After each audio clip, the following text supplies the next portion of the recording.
Hey guys, it's Jihad Bader here with Mamba Real Estate. Just giving you a quick, adage that I heard one time that says you are the sum of the 5 people you surround yourself with. I chose in life to surround myself with top winners and top performers.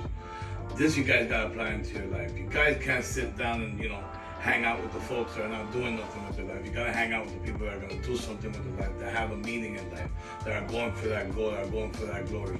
So my big top word is, look around, see what you're trying to, be big at, see where you're trying to, what goal you're trying to crush, and stick around that same amount of people. And with those people's influences will influence you. I influenced a team of 8 wonderful agents that have become top performers years after years after years.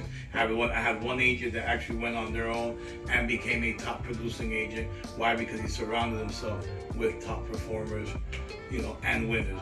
Because of that, this is how you become successful in life. Guys, just stay tuned. Follow me on Mamba Real Estate on YouTube, Instagram, and Facebook.